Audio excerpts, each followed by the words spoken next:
¿Qué tal? Muy buenas noches y bienvenidos un día más a la segunda dosis de Periodista Digital en este viernes día 5 de mayo. Siempre se lo digo, hoy también se lo recuerdo, los viernes hacemos un programa un poco distinto, pues con cosas que también hemos grabado en algún momento de la semana y que entrevistas que también ha hecho alguno de mis compañeros. Lo que no puede faltar, eso está clarísimo, es el repaso del director de Periodista Digital, Alfonso Rojo. No es cierto que la española sea una sociedad indómita, bravía e ingobernable. Todo lo contrario. Basta ver lo dócil que fue la gente, incluidos los diputados del Congreso, cuando Sánchez decidió encerrar al personal en sus casas durante la pandemia, o la sumisión perruna con que en todos los niveles y a todas las alturas se aceptan las ocurrencias del jefe. Da igual que lo que proponga el capo de unas grandes empresas del IBEX sea una majadería de tomo y lomo. Sus subalternos, por bien pagados que estén, y muchos máster que exhiban, ponen al unísono cara de oveja, comentan que les parece una idea genial y asienten encantados. El fenómeno es especialmente acusado en política, con el agravante de que ahí, además de los que se juegan ir en las listas y seguir en el cargo, suelen hacer de palmeros muchos periodistas. La presidenta de la Comisión, Ursula von der Leyen, adelantó ayer que la Unión Europea exigirá a sus miembros elevar las penas para la malversación de caudales públicos, el cohecho, los sobornos y el tráfico de influencias. Esto afecta de forma singular a España y es una patada en la boca del gobierno Frankenstein que no hace ni 5 meses que derogó el delito de sedición y rebajó las penas por malversación para agradar a los golpistas catalanes. Con una desfachatez que espanta, la vicepresidenta Calviño ha salido diciendo que les parece muy bien que se armonicen las medidas contra la corrupción y que ellos, perspicaces como son, ya se habían adelantado. Que el gobierno Sánchez mienta es normal, porque va en su naturaleza. Pero que Televisión Española, El País, La Sexta, Cadena SER y los bien pagados de la Brunete Pedrete hacen que se tragan la bola es de juzgado de guardia. Cierto que llueve sobre mojado, porque se acordarán ustedes de que el pasado diciembre, cuando Sánchez eliminaba el delito de sedición y abarataba el de malversación, esos mismos medios de comunicación propagaban a los 4 vientos que nos equiparábamos al marco legal europeo. Era una falsedad de libro, pero el sindicato de periodistas sanchistas extendía la patraña en diarios, radios, televisiones y redes sociales. En cualquier tertulia aparecía un todólogo asegurando tajante que Sánchez era un europeísta ejemplar. Unas veces el que aparecía lo hacía en forma de tertuliano y otras de juez emérito o catedrático trabucaire, un supuesto experto siempre sacado del cuerpo de progres jubilados, cuya cualidad más reseñable es que siempre también justifican las pifias de un gobierno infame entregado a independentistas, comunistas y filoetarras. ¿Por qué les digo esto? Por una razón muy sencilla. No se crean lo que les cuentan Sánchez y sus compinches y aléjense como de la peste del televisor. Ambas cosas son nocivas para la salud. En esta ocasión, mi compañero David González ha estado hablando con Guadalupe Sánchez. La hemos tenido también en alguna ocasión en nuestro programa. Seguro que la conocen y se acuerdan de ella. Columnista de Voz Populi y además ahora autora de un libro que ha publicado recientemente y que se titula Crónica de la degradación democrática española. Sobre esta nueva obra ha estado hablando con David González. Lo vemos. Estamos con Guadalupe Sánchez Baena, aquí en la segunda dosis, que publica su segundo libro, Crónica de la degradación democrática española, un repaso de los últimos 6 años, no solo de la vida política, sino de la vida de las instituciones, que en el fondo es lo que transmite y bombea la sangre para que haya una buena salud democrática. Guadalupe, muchas gracias por estar aquí con nosotros. Muchas gracias a vosotros por invitarme a hablar de mi segundo libro. Tu segundo hijo literario, sí, que siempre está bien. Bueno, como decías, un repaso a estos últimos 6 años de la vida política española. Los periodistas lo agradecemos porque más convulsa no puede ser.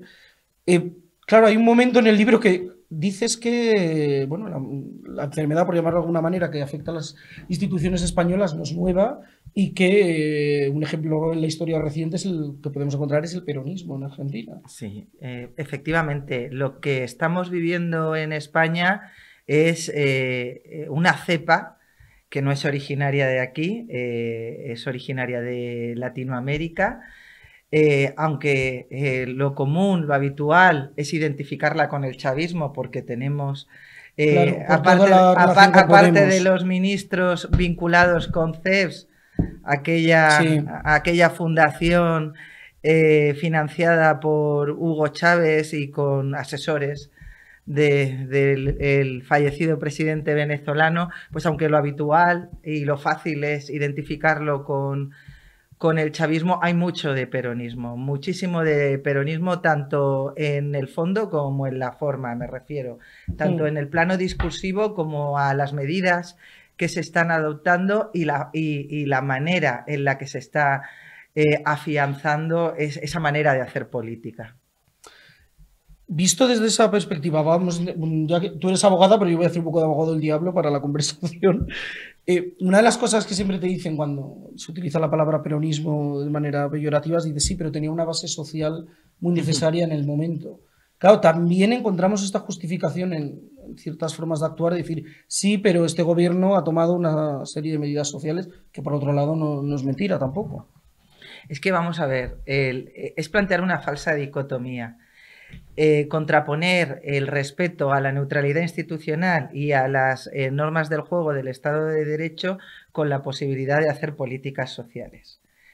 Es totalmente posible que un gobierno de corte izquierdista tome ese tipo de medidas sin asaltar las instituciones, sin colocar a sus amigos al frente de puestos en los que tienen que estar personas formadas y además predicar o trabajar para el ciudadano y no convertirse en órganos de propaganda del sanchismo, y sin, sobre todo, cuestionar las decisiones del Poder Judicial. Porque una de las características del peronismo es cuestionar la legitimidad de los contrapoderes al Ejecutivo. Y eso es algo que hemos visto durante estos últimos 3-4 años como yo no recuerdo haber visto antes en España. Por ejemplo, aquellos momentos que vivimos en diciembre, enero de 2023, con ocasión de la decisión del Tribunal Constitucional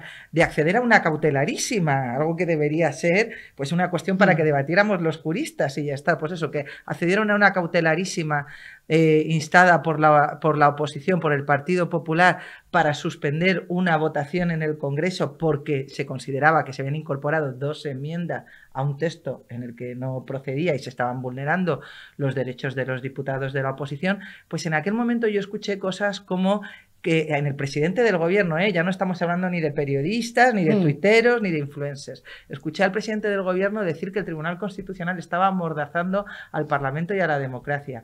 Escuché al portavoz socialista en el Congreso, Felipe Sicilia, decir que poco menos equiparar a los jueces con Tejero y hablar de un golpe de Estado togado. Sí, no recuerdo esa expresión porque nos llamó la atención. Golpe de Estado togado. Entonces, eso es gravísimo, porque de lo que se trata es de colocar a la democracia, que ellos identifican con el poder elegido de las urnas, por encima de la ley. Cuando la propia Constitución, no lo digo yo, sino la propia Constitución, dice que todos los poderes públicos están sometidos al ordenamiento jurídico. Todos. Es decir, el hecho de haber sido habilitado a través del voto no te autoriza a prescindir de los procedimientos legalmente establecidos para hacer las cosas, es decir, a saltarte la ley. Y eso es algo muy peronista y es algo que, como digo, ha eclosionado en España de una manera muy potente. Ya lo habíamos visto en las alcaldías de Podemos, ya sabéis, ¿te acuerdas de Ada Colau diciendo aquello de que para ella solo iba a aplicar las leyes que ella consideraba justas porque no hay ley que esté por encima de la democracia? Pues aquello que nos traían pues nos parecía friki en su momento, ahora está instalado ya no solo en el poder, es decir, en determinados ministerios, sino en uno de los partidos del sistema, que es el PSOE, porque no podemos olvidar que el PSOE es protagonista tanto de la transición como del advenimiento de la Constitución del 78. Desde luego, sí, y no se entienden los últimos años de historia de España sin ellos, eso es una evidencia. Citabas todos estos sucesos que parecen lejanísimos en el tiempo por la velocidad a la que vivimos, pero fue anteayer, todo lo que ocurrió a finales del 22, las primeras semanas del 23, con todo lo que ocurrió con el Consejo General del Poder Judicial, con el Constitucional, la famosa nueva ley orgánica para regir el órgano de gobierno de los jueces, el Consejo General.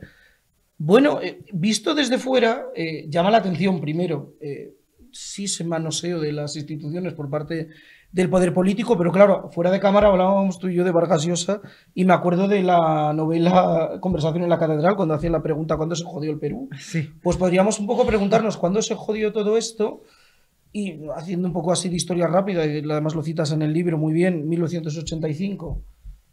Cambian la forma de elegir a los miembros del Consejo General, el entonces gobierno de Felipe González, y pronuncia aquella famosa frase terrible: Alfonso Guerra, Montesquieu ha muerto. Claro, Montesquieu ha muerto, pero nadie ha intentado resucitarlo hasta ahora, porque hablamos del 85, o sea, bastante tiempo atrás. Bueno, fíjate, realmente Alfonso Guerra no dijo aquella frase, es decir, es una cosa que está instalada pues eso, en la memoria colectiva, pero no fue tal que así. En cualquier caso, lo que sí que es indiscutible es que en aquella reforma de la Ley Orgánica del Poder Judicial está digamos, el germen del mal, ¿de acuerdo? El germen del mal. ¿Por qué lo digo? Porque, bueno, de acuerdo con nuestra Constitución española, el artículo 122, de los 20 vocales del Consejo General del Poder Judicial, 8 los eligen las cámaras, Consejo y Senado, Congreso y Senado, y 12, tal y como estaba plantado en la Constitución, lo elegían, son magistrados elegidos por los propios jueces. Por sus pares. Por sus pares. Jueces eligiendo a jueces. ¿Qué es lo que sucede? Que en el año 85 el PSOE reforma una ley orgánica que en el fondo suponía un cambio constitucional por la puerta de atrás, algo que se ha vuelto a poner de moda en estos últimos años. Y bueno, esto llega al Tribunal Constitucional, como te puedes imaginar, y un Tribunal Constitucional integrado pues por enormes juristas dictó una sentencia que los juristas llamamos declarativa, que no deberían ser dictadas por el Tribunal Constitucional. Para que me entendáis, el Tribunal Constitucional está para decir si algo es constitucional o no, es decir, si se ajusta al marco, a la Carta Magna o no se ajusta a la Carta Magna. Pero de vez en cuando nos encontramos con sentencias, pasó en este año 85 y pasó con la sentencia sobre la Ley de Violencia de Género, en la que el Tribunal Constitucional te dice, bueno, entendemos, es constitucional siempre y cuando se interprete que ha de aplicarse de esta manera. Esto sucedió con la Ley Orgánica del 85, porque lo que vino a decir el Tribunal Constitucional es que no había ningún problema en que a los 20 vocales los eligieran los partidos políticos siempre y cuando los elegidos no respondieran al reparto de fuerzas en el Congreso. Es decir, no fuera una traslación el Consejo General del Poder Judicial de lo que se ve en el Congreso, sino que se les eligiese por otros motivos. ¿Qué sucedió? Que desde el minuto 1 la realidad ha demostrado que el Consejo General del Poder Judicial responde al reparto de fuerzas en el Congreso. Es decir, todas y cada una de las renovaciones se ajustan al espíritu de aquella sentencia del Constitucional, que yo cito además el párrafo porque es algo que se olvida a menudo. Dice, bueno, es que aquello era constitucional. Bueno, no exactamente, no era constitucional, por lo menos en la medida en la que se está aplicando. Y posiblemente en todos los problemas que estamos viendo durante estos últimos años en torno al Poder Judicial, en torno a la justicia, el germen lo radica en esa ley, en esa reforma de la Ley Orgánica del Poder Judicial del año 85. Claro, da la sensación, parte de la pelea, volviendo un poco más o menos al presente, a finales del 22, esta pelea política que hubo entre PP y PSOE, que el PP parece que de repente se le apareció el fantasma de la democracia. Yo como periodista dudo de cualquier político que se mueva, me parece ya dudable. Claro, es verdad que un poco el argumento del Partido Popular en ese momento era un poco decir, oigan, que desde el 85 lo hemos hecho muy mal, Claro, lo hemos hecho como le hemos hecho, como los papas, plural majestático. Bueno, habéis, pero bueno. Dicen, vamos a cambiar esto y que sean efectivamente los jueces quienes elijan a su órgano de gobierno y de control. Claro, de repente, una pregunta que uno se hace, que es muy mal pensado como periodista, es si cada vez que han gobernado les han mantenido, porque cada vez que hay un cambio de gobierno beneficia esa aplicación de la ley orgánica, que nos hace confiar que si hay un cambio de gobierno lo vayan a cambiar. Es que ese es el gran problema del bipartidismo, su falta de credibilidad. Pero estamos volviendo a él, ¿eh? Sí, bueno, porque por desgracia la alternativa que nos ha venido al bipartidismo pues no está arrojando los resultados esperados tampoco. Mira, el gran problema, la crisis de la política viene determinada por la falta de credibilidad. Yo creo que como adultos somos conscientes que un partido político cuando llega al poder, pues no puede cumplir con todo lo prometido y que nos conformamos con que las líneas básicas, es decir, lo primordial, sí que se acometa y asumimos también que va a tener que haber renuncias porque gobernar un país es ciertamente complicado. Un país con más de 40 millones de personas y pues eso, que tiene la idiosincrasia que tiene. Entonces lo asumimos. El gran problema es que en este tema del Poder Judicial, todos los partidos han llegado al gobierno diciendo que iban a hacer algo y ya no solo no es que no lo hayan hecho, es que todas las medidas que han adoptado en materia judicial han profundizado en empeorar la situación. Por ejemplo, el Gallardón sí. Prometió profundizar en la independencia de los jueces y reformar el sistema de selección. Su paso por el ministerio fue tremendo. Y su paso por el ministerio fue horroroso. Ahora, por ejemplo, el Partido Socialista, todos recordamos la entrevista de Pedro Sánchez con Jordi Évole diciendo que lo primero que iba a hacer cuando llegase al gobierno es garantizar la independencia judicial y que los jueces volvieran a elegir a los jueces. Pues todo lo contrario, no solo no lo hace, sino que cuando desde Europa le instan a cometer esa reforma, ahí le sale la vena esa antieuropeísta, que cuando la sacan cuando es necesario. Hay días que tenemos que homologarnos con Europa, otros días no, y en este es un tema en el que no hay que homologarse con Europa y dice la ministra de Justicia sin despeinarse que es un tema soberano que afecta a España y que ahí Europa no tiene ni pincha ni corta el comisario de Justicia. Y luego, bueno, pues sí, la propuesta del Partido Popular de Feijóo es muy interesante. Es el camino por el que hay que avanzar, pero claro, el gran problema es ¿tenemos algún tipo de garantía de que se vaya a hacer? Y por desgracia, pues no hay ningún tipo de garantía. Y bueno, y esto explica en su momento el surgimiento de partidos que venían a ser la alternativa. Tenían un discurso respecto a esto sí, interesante. Ciudadanos tenía un discurso sobre la independencia del Poder Judicial y la reforma del Tribunal Constitucional muy potente. Es un discurso que también ha heredado de manera bastante similar Vox. La cuestión es, oye, a mí me gustaría un gobierno, me da igual que creo que además de coalición sería más conveniente de cara a que esto prosperase porque se pincharían los unos a los otros para obligarse a cumplir sus respectivas promesas, pues es un gobierno de coalición de dos partidos que lleven en su programa esta necesaria reforma y que por una vez se emprenda y se acometa, que con mayoría absoluta, que es lo que se necesita para reformar la ley orgánica del Poder Judicial, pues se vuelva al sistema anterior al 85. Fíjate, hablando de incumplir las promesas, en el caso del PSOE ya no solo es que le digan al comisario de Justicia de la Unión Europea, Reinders, que se meta en sus asuntos. Es que, no sé si recuerdas que aprovechando la pandemia como telón de fondo, que estábamos todos pues asustados, encerrados en casa, llevaron al Congreso una proposición de ley que lo que pretendía era que ese sistema de mayorías cualificadas que establece la ley para elegir a los vocales, la Constitución, para elegir a los vocales, reformar la ley orgánica del Poder Judicial para por la puerta de atrás otra vez reformar la Constitución y donde hay mayoría cualificada, 3/5, imponer una mayoría absoluta. Es decir, ellos poder elegir, cuando me refiero a ellos hablo de PSOE, Podemos, Sí, socios independentistas catalanes y vascos, el que en ese momento tenía el poder político. elegir por mayoría absoluta a los vocales, diciendo, bueno, si a primeras no se pueden elegir en Congreso y Senado por mayoría de 3/5, pues lo elegimos por mayoría absoluta. Que es como decir, ¿qué incentivo tenéis para pactar los nombres de los vocales con la oposición?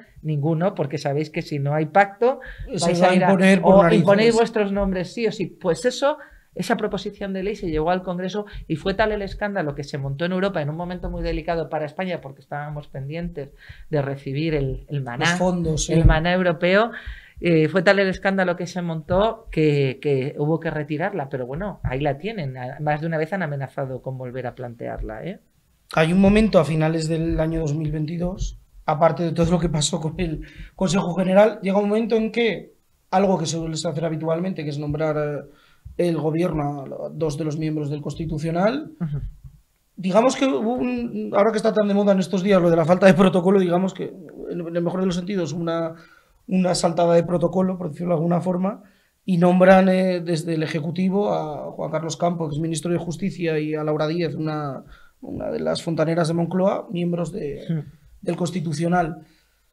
Se monta un cierto escándalo por la sombra que hay de injerencia del Poder Ejecutivo una vez más en el Poder Judicial, pero bueno, se produce una especie de ayornamiento por parte de los demás. Dicen, bueno, vale, ya están nombrados, nos los comemos, nombramos lo que nos corresponde a nosotros desde el Consejo General y ya está. Ahí siguen estas 2 personas.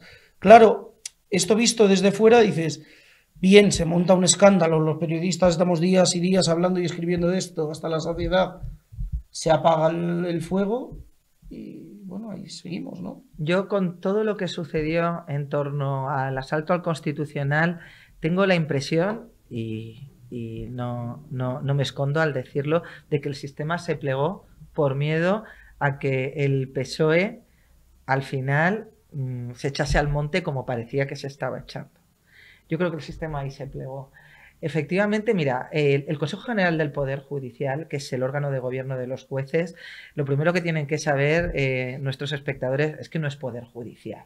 Es poder político. Es un órgano de gobierno de los jueces, pero realmente es un órgano político, claro. No ejerce funciones jurisdiccionales.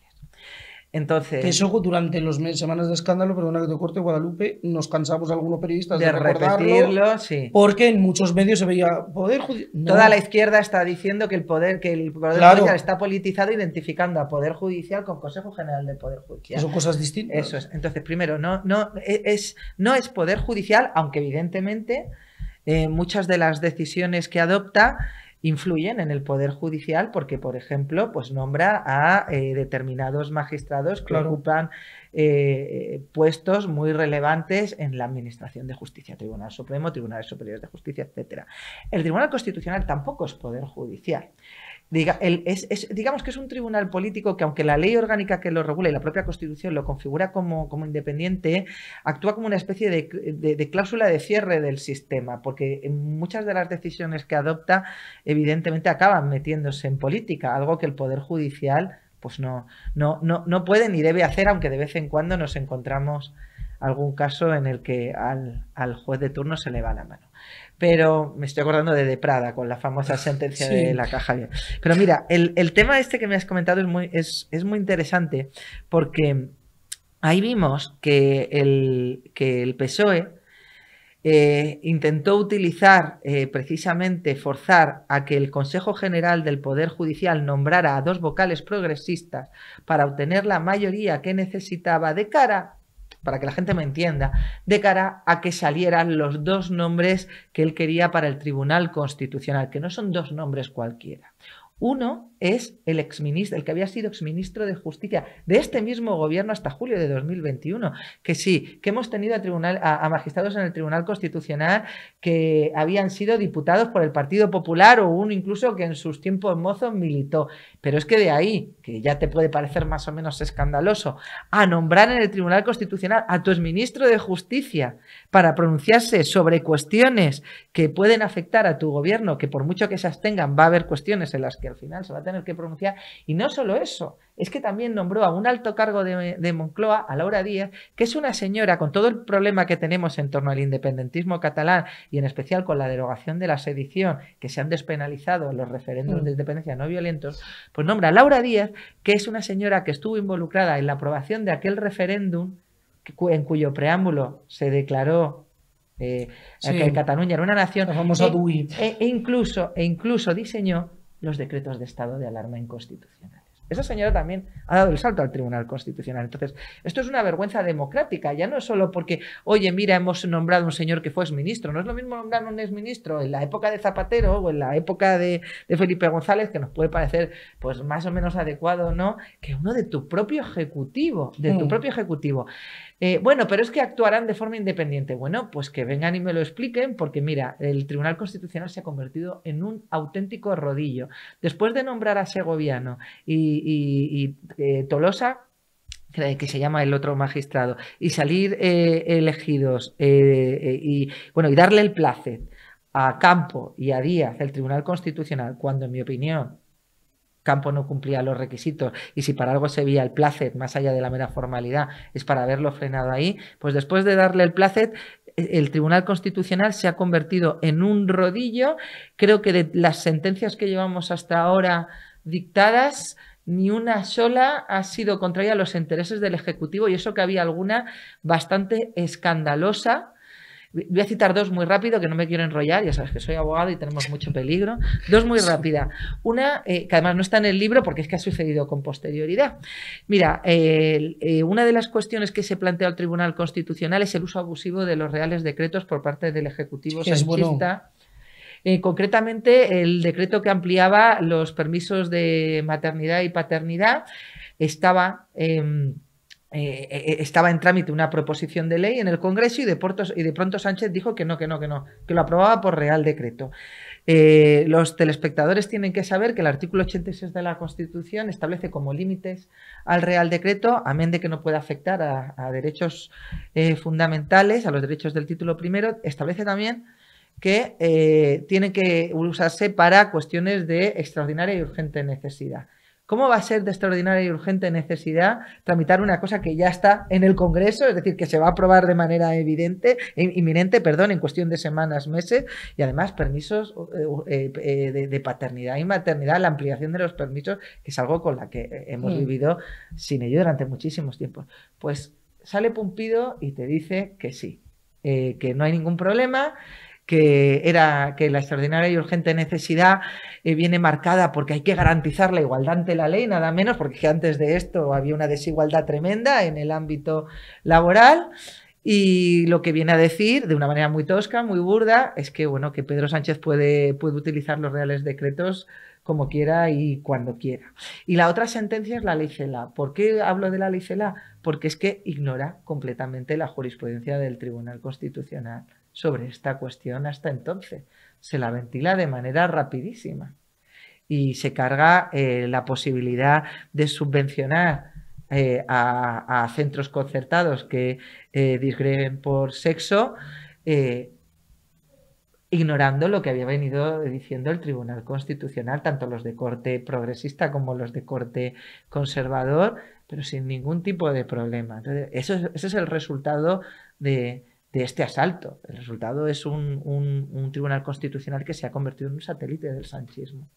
Además, es verdad, bueno, citabas casos de diputados del PP que acaban en el Constitucional, exministros.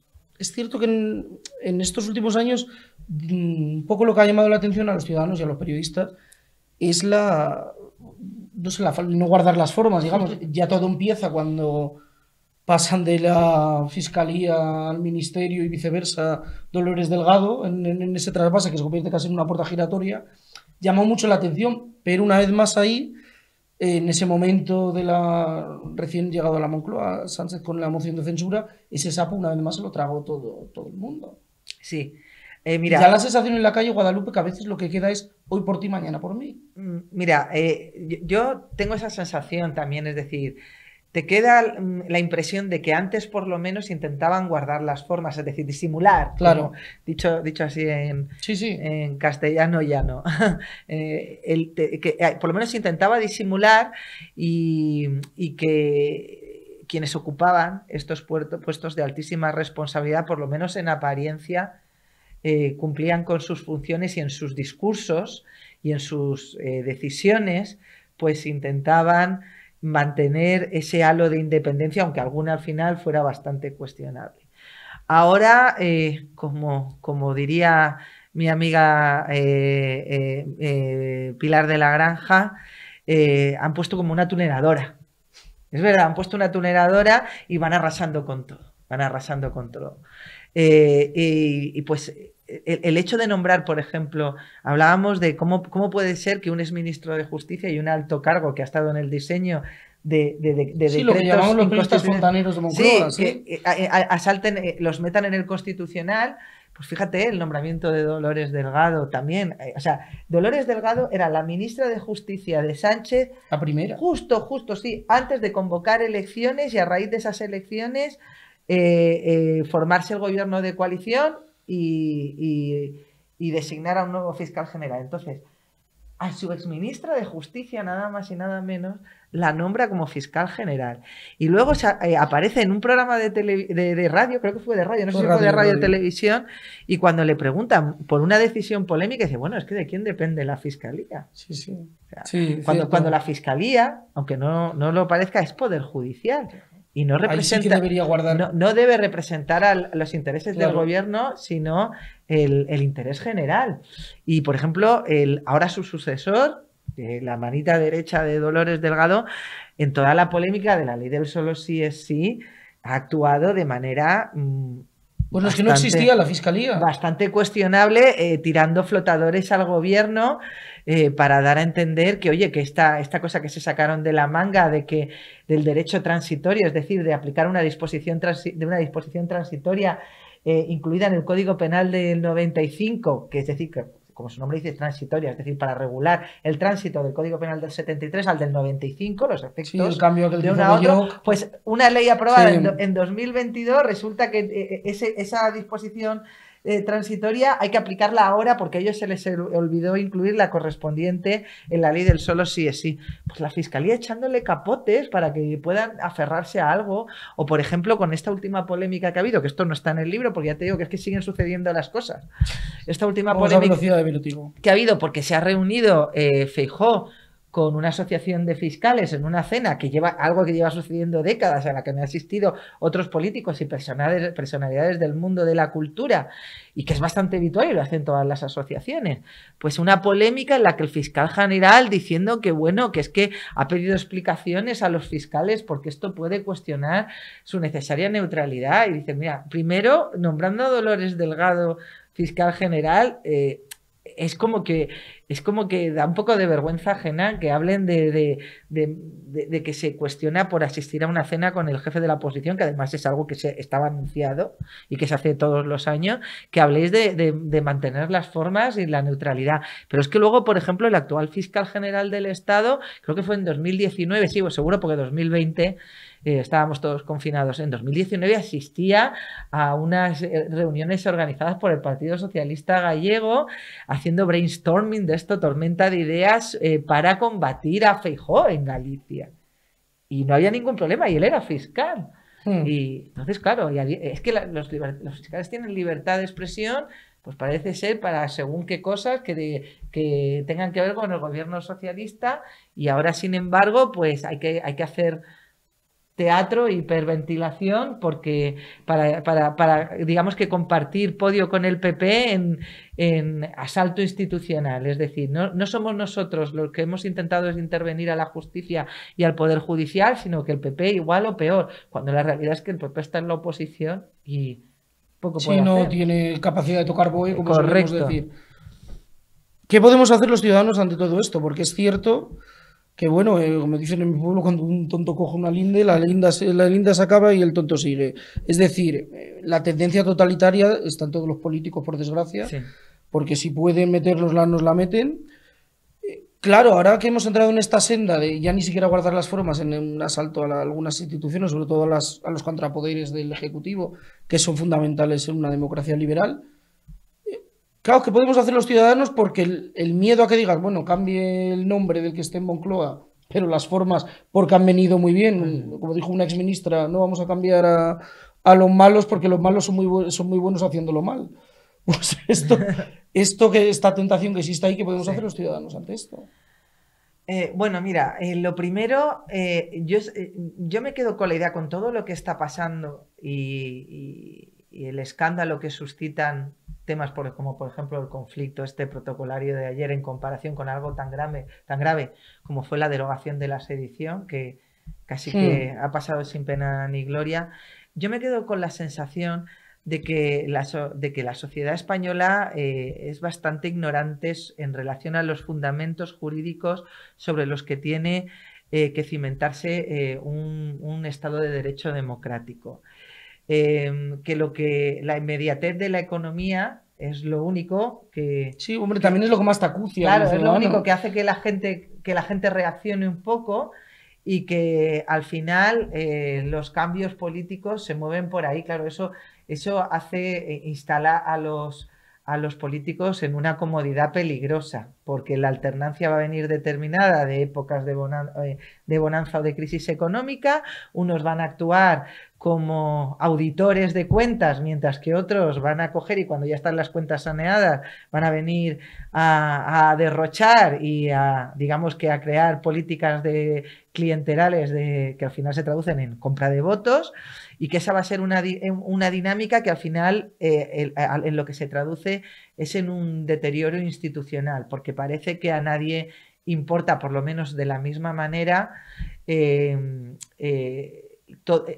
un gobierno se dedique a intervenir las instituciones para colocar a amigos y convertirlas en órganos de propaganda, que un gobierno se dedique a atacar el Poder Judicial y a cuestionar todas y cada una de las resoluciones que considera que contravienen sus intereses, que se tilde a los jueces de prevaricadores, de machistas, de fachas con toga, pues eso, que se reforme el Código Penal para eliminar delitos de cara a garantizar la impunidad de tus socios de gobierno, ya no solo en esta legislatura, sino en garantizarte su apoyo en caso de que fuese necesario para gobernar en unas futuras elecciones. Es decir, todo esto que es tan grave parece que a la sociedad española le importa relativamente poco, y también es cierto que a los políticos en la oposición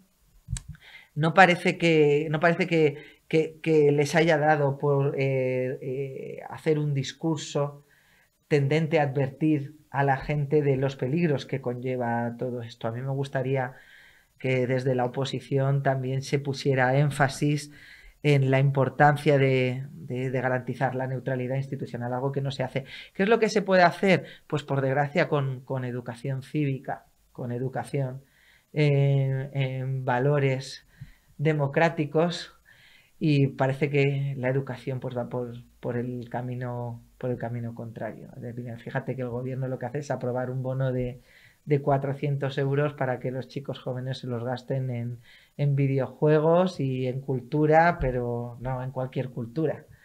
Y yo creo que es importante también, y yo por eso he escrito este libro y escribí el anterior, intentar aportar en la medida de lo posible mi granito de arena, de llegar a la gente que tiene cierta inquietud, porque mucha gente tiene esa intuición de que hay algo grave que está pasando, pero necesita que alguien se lo explique, que alguien lo verbalice.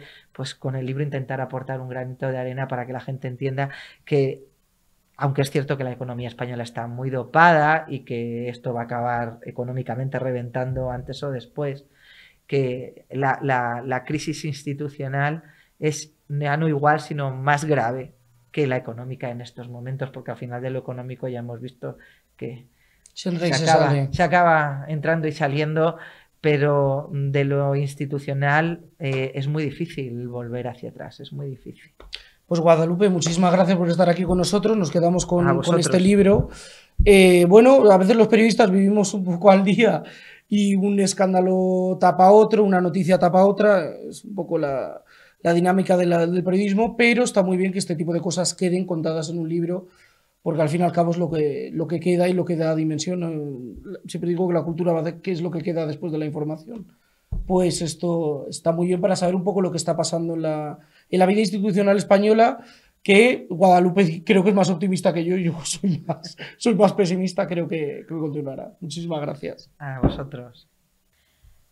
Y siguiendo también con el ámbito literario, Josué Cárdenas ha estado hablando con Eric Frattini, un ensayista, historiador, investigador, que sobre todo escribe de aquellos asuntos sobre los que el resto de la gente no quiere oír ni hablar o no se atreve también a investigar demasiado. Pues ya saben, esto de lo políticamente correcto y de los poderes del establishment.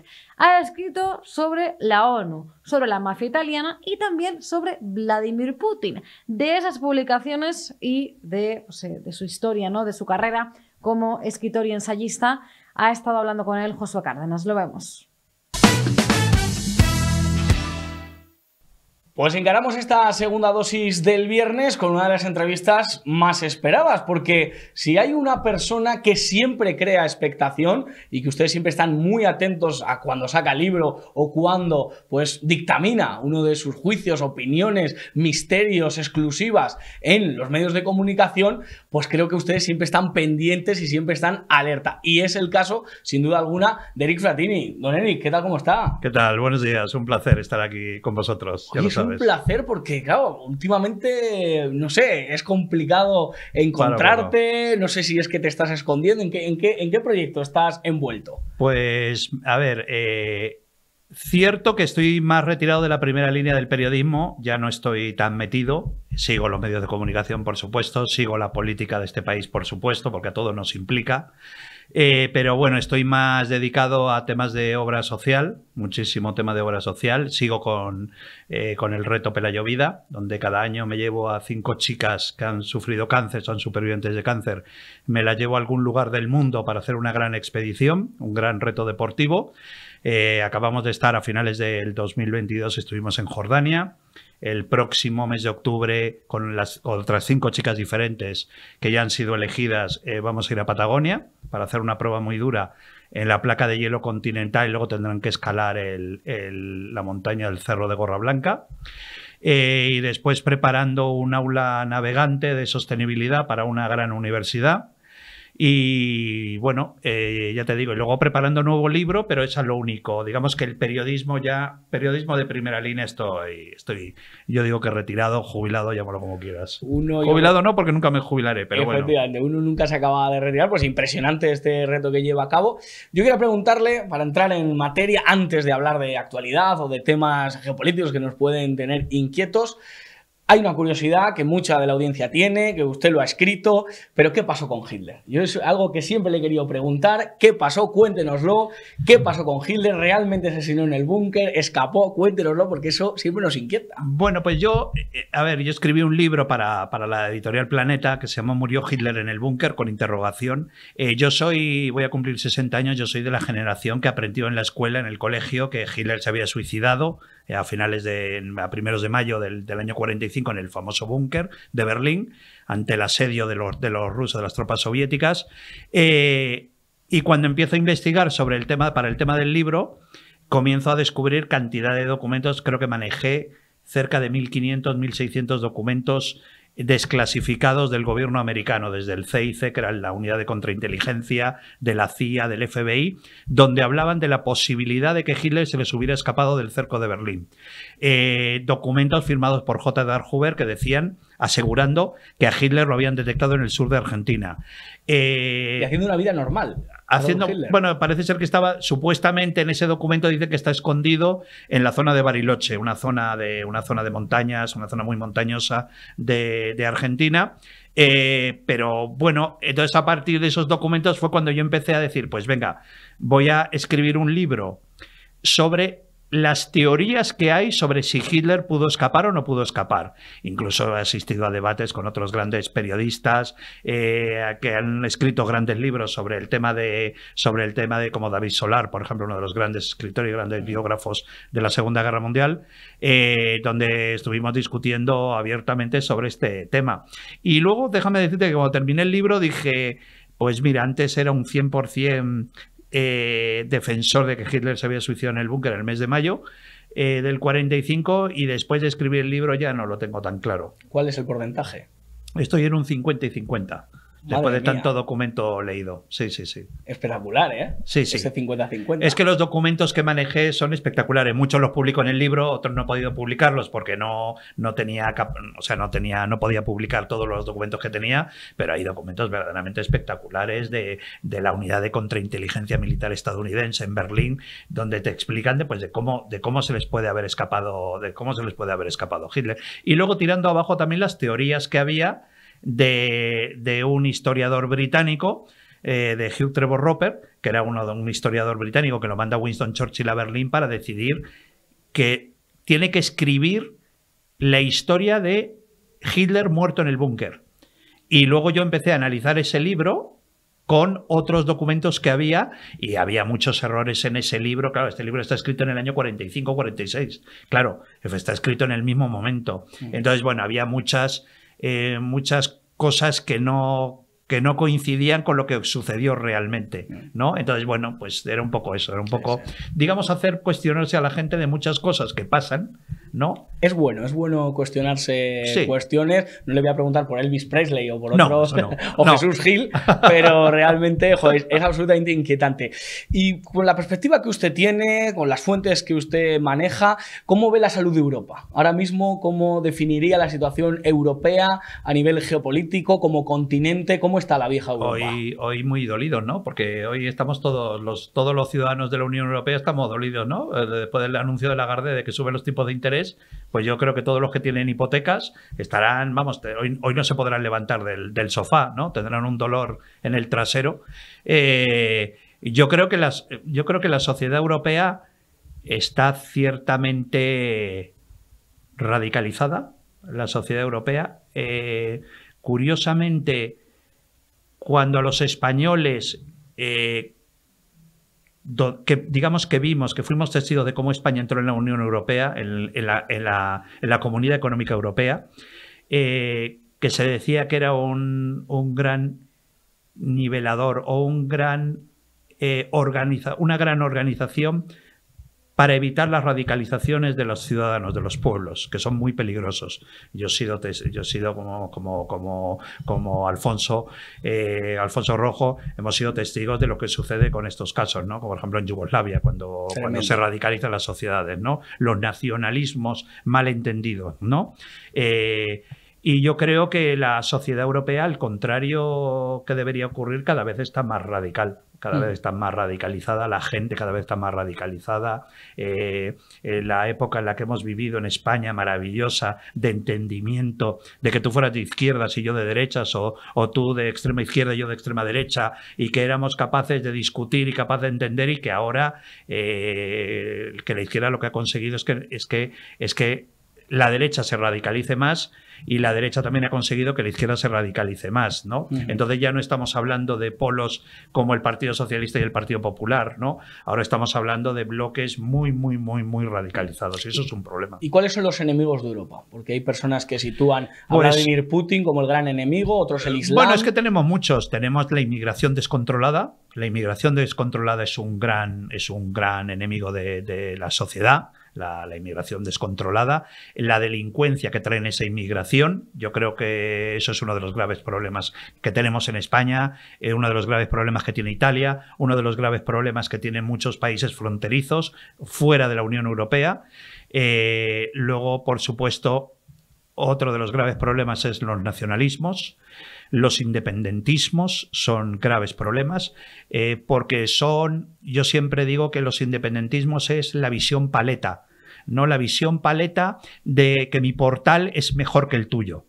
Entonces tú preguntas, bueno, pero ¿te has ido 2 calles más abajo y has visto los portales que hay más abajo? que son muy bonitos también. O sea, no quiero decir que el tuyo sea feo, pero es que hay 2 portales más abajo también que pueden ser muy bonitos como el tuyo.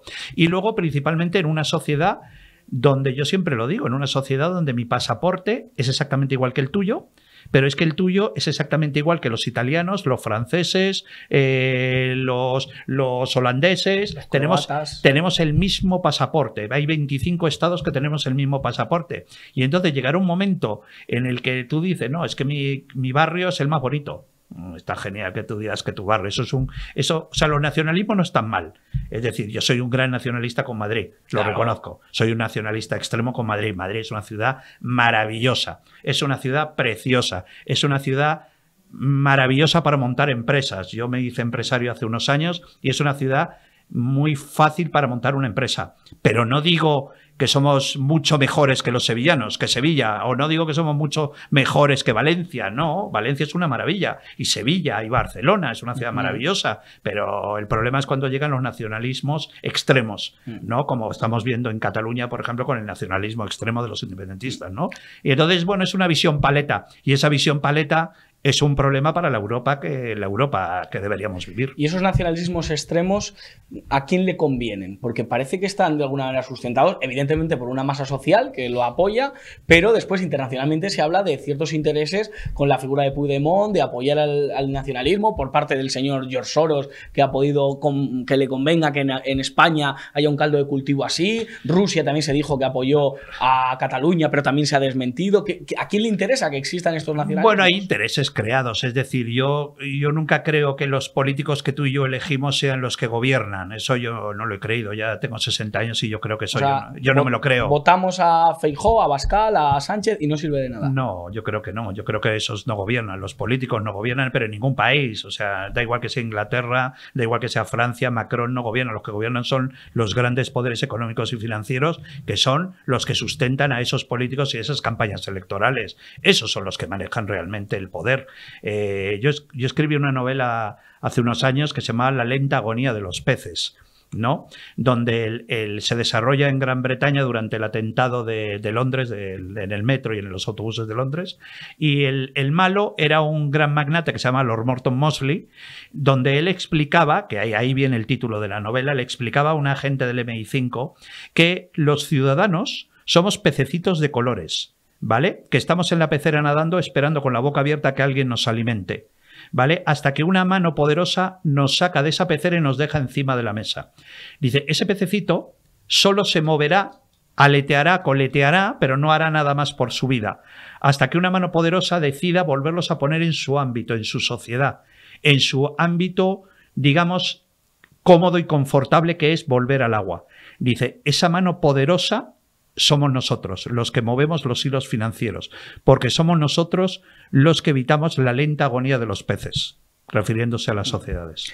¿Y esas élites económicas tienen nombre y apellido? ¿Se puede saber quiénes son? Bueno, son las empresas, son las grandes empresas farmacéuticas, las grandes empresas energéticas, las grandes empresas de los sectores financieros, los grandes bancos, son los que manejan las sociedades, son los que controlan, bueno, lo hemos visto con la COVID, después de una epidemia gigantesca, ¿quiénes son las grandes empresas que han ganado dinero? Las farmacéuticas. Claro. Pero las farmacéuticas ¿son empresas farmacéuticas? No, pertenecen a un accionariado, y en esos accionariados están los grandes poderes financieros, que son los grandes bancos, los grandes accionistas, que son los que han ganado dinero realmente con esto. Nosotros tú y yo hemos conseguido sobrevivir en la de la COVID, pero en este país ha habido más de 200.000 muertos que no lo han conseguido.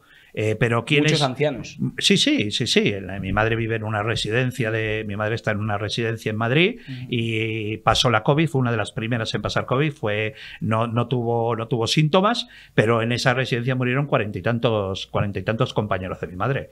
Es decir, eso te estoy hablando de una residencia en Madrid. A partir de ahí, imagínate tremendo. Todo lo que debe haber sido. Tremendo. Algo que también nos tiene preocupados, no solo es ese nacionalismo, sino la relación de Marruecos con Pedro Sánchez. ¿Por qué el presidente no da la cara y dice, pues mira, mi cambio, digamos, de giro histórico con respecto al Sáhara se debe a esto? ¿Qué hay en el móvil de Pedro Sánchez que nos tiene cogido por la zona noble? Yo he oído todo tipo de versiones sobre el tema del cambio de política, desde temas relacionados con su esposa, con su esposa con un tema inmobiliario que parece ser que dicen que la pilló, fue una operación montada por los servicios secretos marroquíes y la engancharon sin ella saberlo. Hasta he oído cantidad de cosas, de fotografías, es decir, yo creo que eso nunca lo sabremos. Pero igual que nunca sabremos nada de lo que pasa en este país. O sea, todavía no nos hemos enterado qué ha pasado con el 23F, todavía no nos hemos enterado qué pasó el 11 de marzo, todavía no nos hemos enterado. Es decir, estamos hablando de un país muy oscuro, un país muy opaco. A mí cuando yo saco un libro y me dicen ¿y cómo has conseguido acceso a estos documentos de la CIA o documentos que estaban semidesclasificados? Le digo, porque son países que nosotros acusamos de ser países no transparentes y sí que lo son. Porque tienen una cosa que se llama Constitución. Estados Unidos tiene un documento que se llama Constitución y sobre esa Constitución tú te puedes acoger para que desclasifiquen documentos. Pero España entiendo que tenemos Constitución. Sí, tenemos una Constitución, pero es muy relativa con la Ley de Secretos Oficiales. Es decir, una mierda de... Perdón, no debo decir mierda. Una mierda de trabajo plagiado, como fue la tesis doctoral del señor Sánchez, se lo declaró como documento de secreto oficial. Tremendo. Entonces, claro, a partir de ahí, ¿qué podemos decidir? Que no sea un documento oficial. Luego se crean esas porquerías de comisiones que no sirven para nada, esa comisión de secretos oficiales en el Congreso de los Diputados. En la que ya está dentro Bildu. Donde está Bildu, pero bueno, están todos los independentistas, es que está el gobierno, que el gobierno es socio de todos ellos. Es que me da igual, es que están todos. Pero me da igual, pero si se resolviera algo, pero se crean comisiones de investigación en el Congreso. Y que luego dices, pero ¿y qué ha pasado? Es decir, ¿qué ha pasado con el famoso tema de Pegasus que todavía estamos preguntando?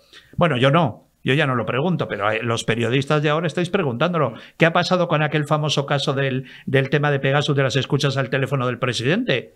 Que luego al final se dijo, hay una causa abierta en la Audiencia Nacional, que todavía no se sabe absolutamente nada, que aquello provocó, recuérdalo, aquello provocó el cese de la secretaria de Estado y directora general del CNI, pero nunca más se ha sabido. Pero también eso es un problema no de la sociedad, es un problema de la prensa. Yeah. La prensa cada vez está peor.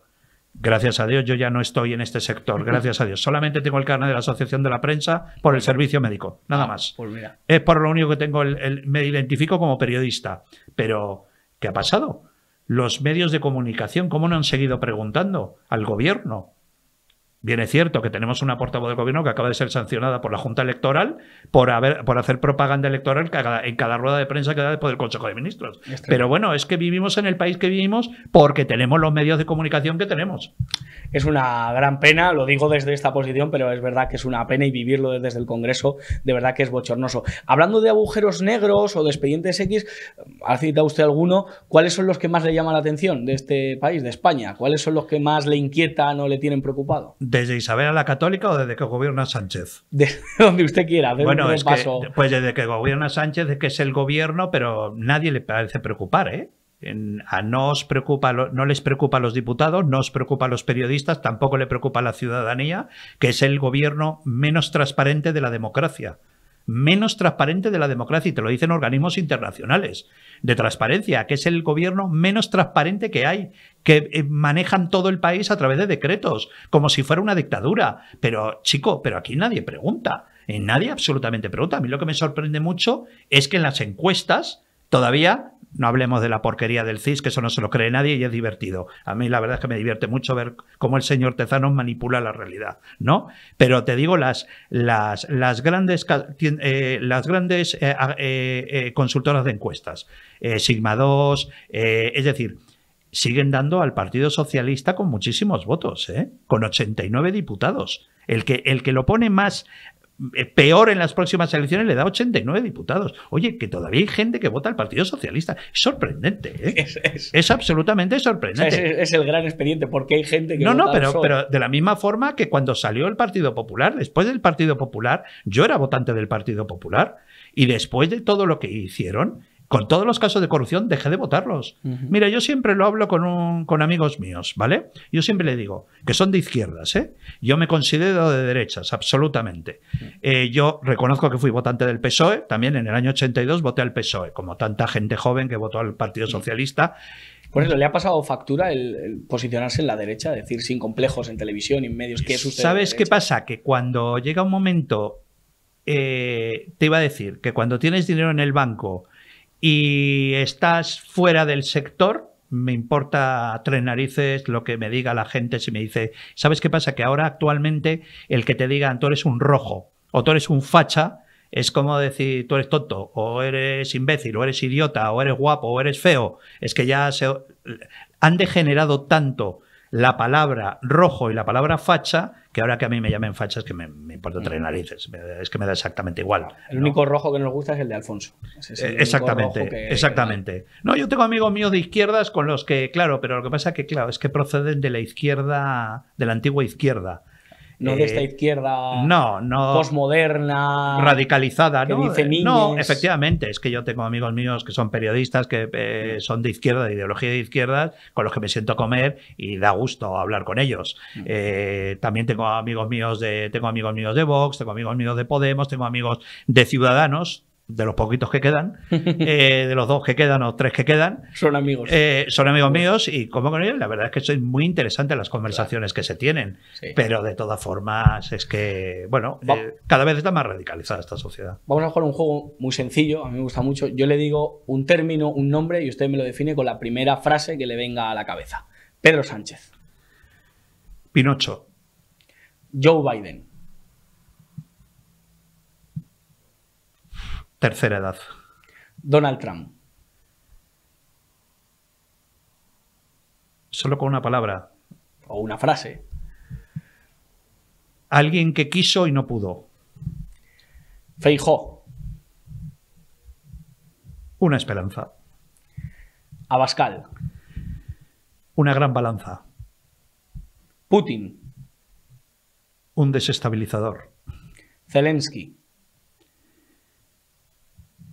Difícil de contestar. Carlos III, el coronado rey de Inglaterra. No es nadie. Irene Montero.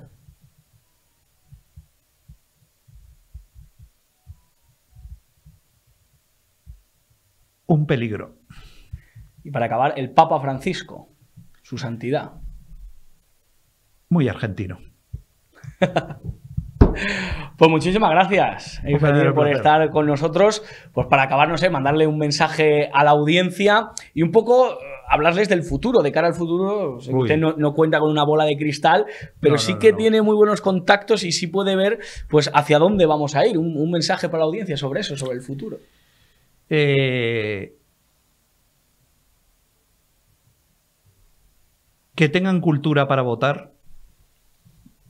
Que sean autocríticos con lo que votan, que está muy bien, y además te habla una persona que he pasado desde el voto de... yo voté en el 82, además lo reconozco. Voté en el 82 al Partido Socialista. Ya cuando vi que celebraban las elecciones en el Hotel Palace tenía que haberme mosqueado, pero bueno, era muy joven y no me mosqueé entonces. Que después terminó votando a José María Aznar. Terminó votando por miedo, por pánico, terminó votando a Rajoy. Voté con mucha esperanza a Rivera, pensando que iba a ser otra cosa que no fue. Voté a Rivera. Y terminé votando en las últimas elecciones nacionales a Santi Abascal. Soy votante de Santi Abascal.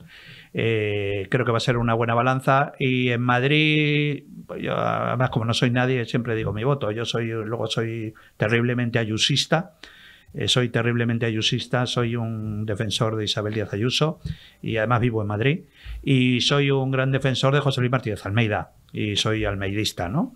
Pero luego en las elecciones generales sí que voto a Santi Abascal, que yo creo que será una gran balanza, como al final esos radicalismos de no, es que es la extrema derecha, no sé qué, al final ves los casos donde están gobernando, como es el caso de Castilla y León, y te das cuenta de que se gobierna plácidamente, tranquilamente. Aquí Rocío Monasterio, bien es cierto que Isabel Díaz Ayuso tiene mucho poder de votos, pero sí que han podido conversar, han podido negociar, y es decir, que al final que no es tan fiero. Bueno, es que Vox no quema contenedores y no destruye decatlones ni nada de eso, sino que se sientan en un parlamento, se sientan en el Senado y se sientan en un gobierno autonómico a negociar y a hablar y a ver cuestiones. Y bueno, y siempre dentro de su ideología política, unos con uno defendiendo una cosa y otros defendiendo otro. Pero sin duda alguna, que decirte, prefiero la política de lo que defiende Vox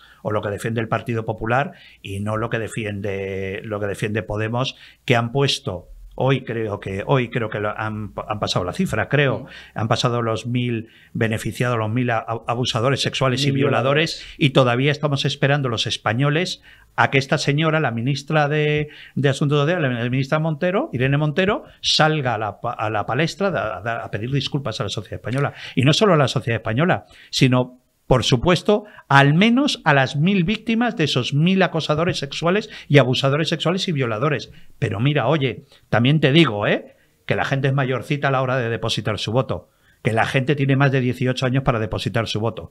Pues que en las próximas elecciones esas 1.000 personas no voten a Podemos. Eso es lo que hay que transmitir. Efectivamente. Don Eric Frattini, muchísimas gracias. Y viva Madrid, porque yo también soy un nacionalista a ultranza de esta ciudad. Viva Madrid. Y además lo bueno de Madrid es que en Madrid somos, como dijo Isabel Díaz Ayuso en su día, somos todos madrileños. Hasta yo, que he nacido en Lima, en Perú, soy español, por supuesto, desde el año 71, pero que eso es lo bueno que tiene Madrid, que cuando tú llegas a Madrid, eres madrileño. Totalmente. Te tomas unas cañas y unas bravas y eres de Madrid. Y eres madrileño, si te sale el eje. Sí. Un abrazo de verdad y muchas gracias por atender a Periodista Digital. Un placer. Y con esto nos vamos. Ya saben que volvemos el lunes, como siempre, a las 8 de la tarde aquí, en la segunda dosis de Periodista Digital, con Alfonso Rojo, nuestros invitados, y con muchísimo contenido. Y esto va a ir cada vez tomando más rapidez y más contenido aún, cada programa diario de Periodista Digital, porque se acercan las elecciones. Estamos ya en plena precampaña y comienza la cuenta atrás. Así que descansen este fin de semana, que lo que viene cargadito. Muchísimas gracias por estar un día más con nosotros y hasta el lunes.